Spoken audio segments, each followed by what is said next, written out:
Hello. Welcome, Patreoners. Patreoners. We still don't know a name to call you, so please tell us a name we can call you. And your extra content this week was Blair singing you a song. You're welcome. The end. Just kidding. Can you This imagine? week on the podcast, we talked about mental load. Mm-hmm. And there was a list that we were going to dive into on the episode, but we didn't get to do much with because we just got chatting about everything else. So instead of diving into that on the episode, we thought we'd do that as the extra content this week. Just special for you. Yeah. So just to go through some of the things listed and maybe workshop some of the things that are live or have been live for us in the past. Let's do it. So I'll just read through the list again, even though you may have heard it on the episode, to refresh us. I'm also just going to read through the intro of it because it was helpful. Does the refrain, just tell me if you need me or let me know if I can help, sound familiar? These are things that might be causing mental load. Giving reminders to schedule bill payments or handle other essential tasks. Needing to offer praise or pats on the back for handling necessary chores around the house. Keeping track of parenting-related daily details, including after-school plans, permission slips, library books, due dates, or pediatric appointments. Checking in on kids' physical and emotional needs. Making to-do lists, grocery lists, or chore charts. Purchasing and wrapping gifts for friends and loved ones. Scheduling date nights, vacations, and visits to family or friends. Lacking the time to pursue leisure activities when your partner does have time to relax. Childcare, the presumption that you have the kids when your partner is going to do something, but the requirement of you arranging your partner to have the kids when you want to do something. Cleaning up around the house and finishing tasks. Using the last of something, leaving one last egg or one last tablespoon of milk, but not telling the person that you've left it or not replacing it. And getting the house ready for bed. Yeah. For sure. One that came straight to my mind that I have been getting better at is getting the house ready for before bed. Mm-hmm. When we go to bed, I'm like, bedtime. Yeah. Go to bed. Brush my teeth, hop in bed, go to sleep. But like in my head, I'm like, all right, front door is always locked, right? Mm-hmm. I don't really worry about the back doors. I used to not just worry about the back doors. The doors are locked. Anyone who's trying to break in, yeah, stop they're it. locked. Stop you it. Can't get in. In my head, I'm like, well, no one's going to get in the back door anyway. Yeah. And then the windows are all up, everything. I'm just like, that's fine. No one's going to see in the backyard. And you would always spend, like, I never knew what you would do. I was like, man, it's taking you a long time to come to bed. And you're just pottering around, locking all the doors, putting the blinds down, and coming to bed. Mm-hmm. So it was just something that I've been working on. Yeah. I do it now. I do it now. Yeah. You've gotten a lot better at that now. Yeah. That was probably the biggest pet peeve in this arena that I've had. That's probably the biggest mental load. And I've had to, not have to, that sounds bad. I have brought it up a number of times in different ways because it's not just one task. It's actually a whole bunch of tasks that fall into one. And I think for me, the biggest thing was I want my family to be safe. And so this is what I need to do for my family to ensure that, is that a baby? It's a petty.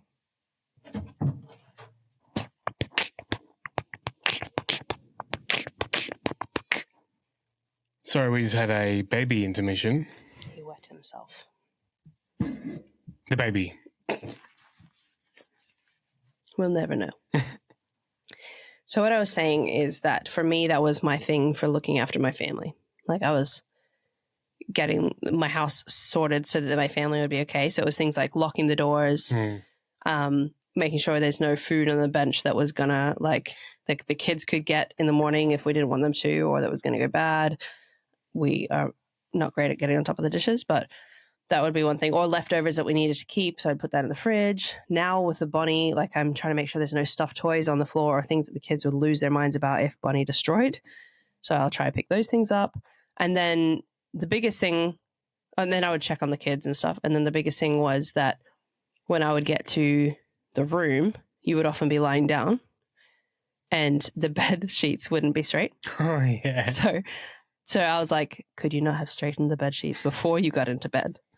And then you couldn't be bothered getting, like, I sometimes you would get up or whatever, but it'd be like, oh, do we have to do that now kind of thing. Like, well, you could have done it before you got into bed. So the bed sheets, like, you know how the fitted sheets go over, you know, on the bed, on the mattress, and then one side pops up? There's always Amy's side. Yeah, but that was because they weren't on straight, not because of me. No, I know. Just to be clear. No, for I sure. wasn't popping them up. But it's not like I just, it would be on, it'd be on my side. And then in order for me to fix it, I'd have to pull it, but you'd be lying on it. So it's a whole thing. Yeah. And then early on, like the doona would be like in a big jumble, but it'd be covering you enough that you would be fine with it. And it just like irritated my brain so much because I was like, it needs to be straight on the, I'm not like an organized person, but those things are like, this needs to be straight. So those are the things that like I would think about. And then not many of them are necessary. So I totally resonate with being like, well, they don't need to be done. Or I resonate with not seeing them as things that need to be done. Except for the locking of the house. That was important to me because I feel like that does need to be done. Yes, it's unlikely that someone's going to break in, but the times that they do will be when the doors are unlocked. But it was a thing that I felt like I had to navigate on my own. Yeah. Because I think it's just a different way of seeing things too. Like the kids' toys on the ground now, right? I have to force my brain to think of picking them up because my brain is naturally like, well, if they leave their damn toys on the ground and Bonnie chews them, it's their own damn fault. Which is not invalid. No, so me picking the toys up is actually more to help you than it is to help the kids now because I know it's weighs on you. I don't want to help you, you know. It's where I should be helping the kids. It's not my motive in doing it. So I don't know. It's just a different thing. I think one big thing that we can struggle with mental load is, and specifically guys to girls, if you bring something up that we don't make you feel stupid about it. Because I think I've done that in the past where, I know I have, but not intentionally, but just the way that we say stuff, right? Because there was a point where, especially when the kids were younger, you'd always cut grapes. Oh, yeah. You know what I mean? Yeah. And for me, I'm like, that's fine. Like, you don't have to worry about cutting grapes. But for you just seen so many videos and heard stories of kids choking. I hadn't. So in my head, I'm like, it just seems like you just don't need to do that. What's the big deal of just me cutting some grapes? Like, why does it matter? Even if you were overreacting with cutting grapes, it's such a small deal. Why can't I support you in that? And that was a mental shift for me that I had to make internally. Was like, why do I care if I cut grapes or not? You know what I mean? Like, why does it matter? It doesn't. Just cut the damn grapes. Like, it's easy. Yeah. So I think that's been something that I've really tried to work on is validating the things that you hold important, even if they're not important to me, and then making them more important to me, not out of now I have to pretend that they're important, but I love you and I want to support you. Me, yeah, exactly. Yeah. So why can't that just be a value of mine? That's really interesting, actually, because half of my stuff is maybe anxiety induced because I'm an anxious person. I don't have anxiety, but I am an anxious person, and so some of the stuff is like what's it called? Catastrophic thinking, where like a thought will pop into my head. The grapes one's a good example. A thought will pop into my head and I'll just be like, now that I've thought that, I can't not do it. Yeah. Because if something happened to my child because I didn't cut that grape and I was conscious about it beforehand, if I'd never thought about it before, it would be a different thing. But if I was conscious about it beforehand and I just was like, I can't be bothered cutting it, and then something did happen, I'd never forgive myself. Yeah. I would try, but I would struggle. Yeah. And so you supporting those things is really interesting, and there is absolutely a balance in that. And we've had these conversations before where your anxieties can control you as well, and so figuring out that balance is a really interesting dynamic. And I don't know what it is, but it's important for me to not just be like every whim of an anxious thought that I have now has to be your thing that you take on board. Yeah. I think us being in a partnership and navigating those things is really important. And like we say all the time, seeing what's sitting behind it for me. And that actually might be a good episode is how do you balance and how do you communicate through anxiety? Yeah. Because just what you're saying then, again, just validating your thoughts. There's been some times where I'm like, okay, that's a bit too much. Like that's so I haven't validated every one of your anxious thoughts, right? Well, you validated me. That's what I mean. Sorry, so that's what I was going to talk about is so sometimes I'm like, no, like we're still going to do this or something, but I've had to learn to do it in a way that you don't feel stupid still. So I was like, no, okay, I understand what you're saying and I understand how you've got there, but that's I can't even think of an actual example now because but I've got nothing. But it's been more about validating your feeling, but not letting that consume what we're doing or something. And I think the times where I have been made fun of for being, not made fun of, because not many people make fun of me for being anxious. But when I was growing up, my parents used to tell me to calm down and like, don't be so worried about things. Because I was just this little warrior. And there was reasons that I was worrying about stuff. But being told to just stop worrying about it doesn't make it better. Yeah. It actually makes it worse because then I start to like double down. And it's like an anxious kind of like reaction, like, but that thing. And it's like your control has been taken away. And I've seen that with one of our kids too. Remember when we lost her in the shops? Yeah, and she still wrestles with that. Yeah. We didn't actually lose her in the shops, by the way. She just didn't see that we went one way and she was literally on the other side of the aisle, right next to us, but she screams bloody murder. And now it's impacted her. Yeah. She's quite anxious about that. Yeah, exactly. Yeah. And again, like if we tell her it's okay, calm down, she's like double down and she gets worse and worse and worse. Yeah. So I've been trying to teach her to instead say, I'm worried you're going to leave this person, or I'm worried you're going to leave without me or something. Tell us that she's worried about it. Because when we communicate about it, she's aware of it. Yeah. So I see that so clearly in her. Yeah. It was in me. But if you were just to be like, Amy, stop being silly, like stop being anxious, stop worrying about that stuff, doesn't make the thought go away. No. Just makes me feel alone. Yeah. Just makes me feel like my control of the situation, especially when it comes to my kids. Yeah. Because I could either defy you and just do the thing anyway, or I can't do anything about it, but it's my children. And that just makes it's just a whole thing. Yeah. So it's really important to be able to validate the feelings behind it, especially because worrying comes from facts. Like it's not like most of them aren't irrational. They're like not likely to happen. Some of the stuff that pops into my head is absolutely ridiculous. And most of it I set aside. But the things that they're not likely to happen, but they do happen sometimes. Yeah. And so for someone to be like, that's not going to happen, my immediate reaction is, but it does happen. Yeah. Like, the people that it happens to never thought this will happen to me. Yeah. So it's just like, it's a whole thing. But that's not really our topic. But well, it's intertwined. It's essentially where I was getting with it is even with mental load, it's learning how to communicate that in a way that's, even if you're disagreeing with someone that comes to you about something, it's really about validating what someone's come to you about. So I was trying to paint the picture of, in my head, I was playing it out where, okay, you approach me about this mental load stuff and I can easily turn around and make you feel stupid about that. Be like, oh, it's not even a big deal. Why are you even locking the back door? Why are you, whatever else you're doing? Why are you cutting the stupid grapes? Like, I can make you feel stupid about that. But even if I disagree, okay, so hypothetically, say no kid has ever choked on a grape, right? And I wanted to talk to you about that.